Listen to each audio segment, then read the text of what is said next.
वक्रतुण्डी महाकाय सूर्यकोटि समप्रभ निर्विघ्नं कुरु मे देव सर्वकार्येषु सर्वदा। एकादशी अध्याय में कृष्ण द्वारिका चंद जाए द्वारकापुरी में दियो सभी आनंद। बोल श्री कृष्ण भगवान की जय, सुख सागर महाराज की जय।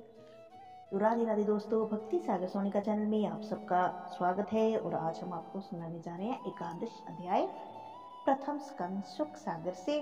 जिन्होंने पिछली कथा नहीं सुनी है, डिस्क्रिप्शन में लिंक दिया गया है, जाकर सुन सकते हैं।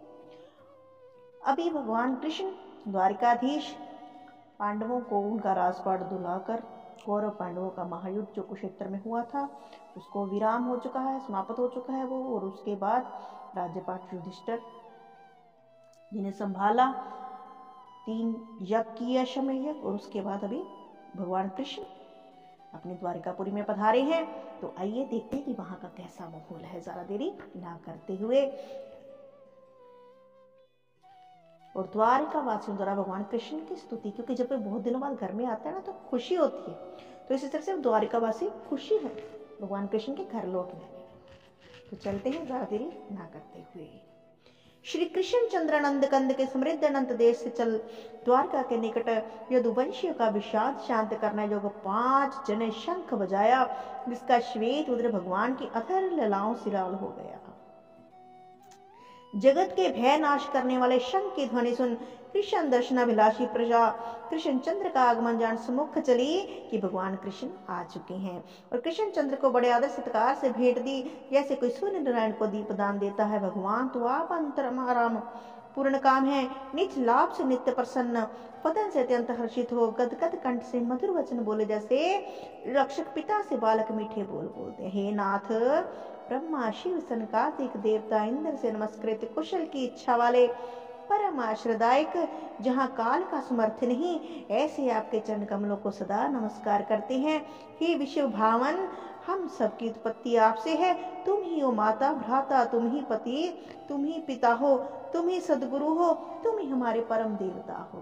तुम्हारी सेवा करके हम सब कृतार्थ होते हैं। कौन बोल रहा है?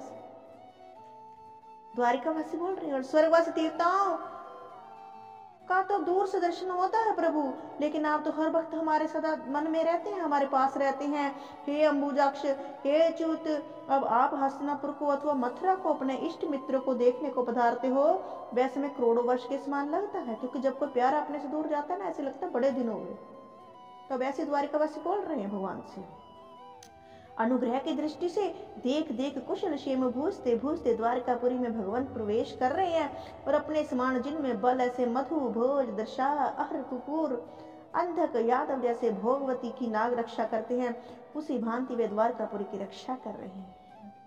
जिस द्वारकापुरी में सब दिन वसंत ही ऋतु बनी रहती है, सब प्रकार के जिसमें वन उपवन राम शोभा करते हैं। फल प्रधान हो वह उद्यान कहलाता है, और पुष्प प्रधान हो तो वह उपवन कहलाता है। खेलने के अर्थ जो वन हैं उनको आराम कहते हैं, जे यहाँ शोभित हैं। और तालों में कमलों की शोभा न्यारी हो रही है।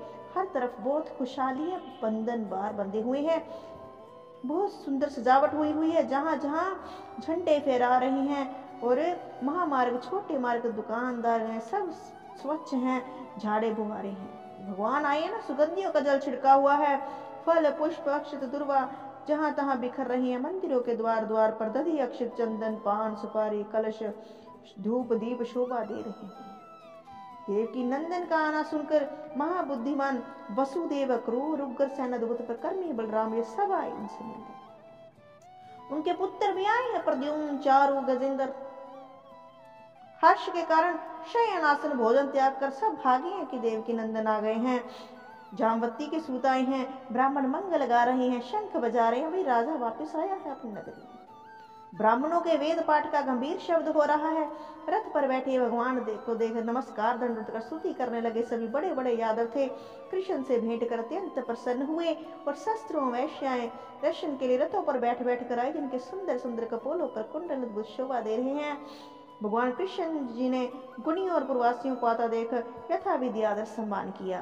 बड़ों का आदर सम्मान और छोटों को प्यार। कोई शिर से नवे, कोई वाणी से नवे, कोई गले से मिले, कोई हाथ मिलाए। भगवान इतने दिनों बाद आए, सबको यथा योग्य वर दिया प्रभु ने। सूत जी बोले, ऋषिराज जब कृष्ण राजमार्ग में आए तो द्वारका की सब स्त्रियां उनका महाउत्सव देखने के लिए छज्जों पर कोठों पर बैठी हैं। ऊपर श्री जी का धाम, जिनका अंग ऐसे उत्तम नित्य देखने वाले द्वारिका वासियों को दृष्टि तृप्त नहीं हुई। लक्ष्मी जिनके हृदय में वास करे, जिनका मुख सब प्राणियों की दृष्टियों में सौंदर्य मात्र पात्र है, जिनके बाहु लोकपाल का निवास स्थान है। मार्ग में पुष्पों की वृष्टि और रंग दिखा रही हैं। सब बहुत प्रसन्न हैं। राजभवन में आकर अपनी माता से मिलते हैं भगवान पहले, फिर पिता के मंदिर में जाकर पिता को दंडवत किया। सिर से सातों देव की और माताओं को आनंदित होकर आनंद किया। उन्होंने पुत्र की गोदी में बिठाया, स्नेह से स्तनों से दूध टपकने लगा। हर्ष से विहल होकर दाहिने नेत्रों के जल से सींचा। पीछे हस्तिनापुर की कुशल पूछ रहे। महाभारत का वृत्तांत और पांडवों की विजय सब ब्यौरेवार सुनाया है मेरे प्रभु ने माता पिता को। पांडवों की विजय सुनकर वासुदेव देव की प्रसन्न हुए, परंतु गंधारी के पुत्रों के बारे में सुनकर उनको दुख भी हुआ। सब काम से निश्चिंत है, रणवास में प्रवेश किया। 16 सहस्त्र 108 रानियां छज्जों पर बैठी देख रही हैं, भगवान आ रहे हैं। चंद्र का दर्शन हो गया। आज तो नियम से बरती बैठी थी, वैसे ही वहां की बिहारी की छवि देखकर लज्जित नेत्र किए 16 श्रृंगार कर उठदाई। सिर धोना, समाज में जाना, उत्सव देखना। आपको पता है कि पुराने समय में जब पति विदेश चले जाते थे ना, तो स्त्रियां 6 कार्य नहीं करती थी। कौन से 6 कार्य? 16 श्रृंगार नहीं करती थी, केस नहीं धोती थी, हंसती मुस्कुराती नहीं थी, समाज में उत्सव देखने नहीं जाती थी, हंसती नहीं थी, उदास रहती थी, क्योंकि फोन तो होते नहीं थे, वीरा में रहती थी। आजकल तो वीडियो कॉल हो जाती है। तो सूत जी बोले कि जिनका कृष्ण में अत्यंत प्रेम है, वह पुत्रों से दृष्टि से अंतःकरण से अपने पति से मिली। प्रेम की विहलता से लज्जित नेत्रों का जल न रुक सका, आंसू बह रहे हैं कि प्रभु इतने दिनों बाद आए हैं। एकांत में रहते हैं तो उनको दोनों चरणों का नवीन नवीन संगम क्षण भर कौन भूलेगा, जिनके समीप में चंचल लक्ष्मी भी नहीं जाती। पृथ्वी पर भार रूप जिन राजाओं के जन्म उनकी अक्षौणी सेना के चारों ओर तेज फैल रहा था, उस राजाओं को परस्पर वैर कराकर वध करा दिया और आप राम को प्राप्त हुए। जैसे बांस के वन में आपस में बांस से बांस घिसने से अग्नि उत्पन्न कर वन को जलाकर आप ही शांत हो जाती है, यह अपनी माया से मनुष्य लीला करने को अवतार धारण करते हैं। स्त्री रत्न समूह में स्थित भगवान प्रकृति संसारी जीवों का नाई रमन करने लगे।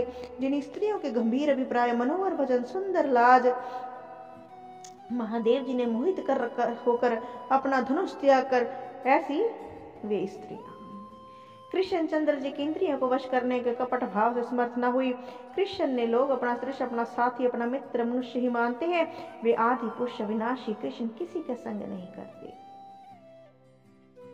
वे मूर्ख इसलिए कृष्ण के प्रभाव को न जानकर स्त्रियों के प्रेम के कांत विहारशील अपने पति को मानती थी, जिसे अहंकार वृत्ति युक्त बुद्धि ईश्वर को स्वाधीन मानती है। श्री भाषा भागवत महापुराण शुक सागरे शालग्राम वैश्य कृते प्रथम सकंद द्वारका नाथ द्वारका प्रवेशो नाम एकादश अध्याय। तो यहाँ हमने एकादश अध्याय सुना, जिसमें सुना कि भगवान कृष्ण के आने पर द्वारकावासी कितने खुश हुए। बंधन बरसाए गए, इत्र छिड़का गया, फूल बरसाए गए, छज्जों पर बैठी हैं वहां पर रानियां, और भगवान कृष्ण को मिलने उनके पुत्र पौत्र सभी आ रहे हैं कि प्रभु अपने धाम को आए हैं। बलराम जी, दाऊ जी सभी मिलने के लिए आए हैं। अक्रूर जी, वासुदेव जी, और उसके बाद अपनी माता को मिले हैं प्रभु, फिर अपने पिता से मिले हैं, फिर सारे रणवास में वहां इकट्ठे हो गए। फिर एक एक जन पूछता है उनसे वहां क्या हुआ, कैसे हुआ। जैसे हमारे घर में कोई बहुत दिनों बाद आता है तो हम पूछते हैं, फिर वो पूरा वृत्तांत सुनाते हैं। युधिष्ठिर को राज मिला सुनकर सब खुश होते हैं, लेकिन दुर्योधन का वध हुआ और पूरी कौरव सेना मारी गई, ये सुनकर गंधारी के पुत्रों के बारे में सुनकर सबने शोक भी मनाया। ऐसा नहीं है कि सिर्फ अपने बारे में सुना और खुशियां ही खुशियां, दुख भी मनाया सबने। उसके बाद अपने रणवास में आते हैं और सभी रानियां 16,108 उनको देखकर बहुत ही खुश होती हैं। सभी पूरी सज धज कर आती हैं, क्योंकि पुराने समय में मैंने बताया कि 6 काम जो थी वो नारियां नहीं करती थी पति जब नहीं होते थे। तो इसी तरह से हमारा आज का एकादश अध्याय समाप्त हुआ। उम्मीद है कि आपको थोड़ा बहुत समझ में आया होगा। आगे आगे भूमिका बनती जा रही है तो बहुत अच्छी अच्छी कथाएं लेकर आ रहे हैं, तो बने रहिए हमारे साथ। कमिंग सून नेक्स्ट वीडियो, द्वादश अध्याय। जय श्री कृष्ण, जय श्री राधे।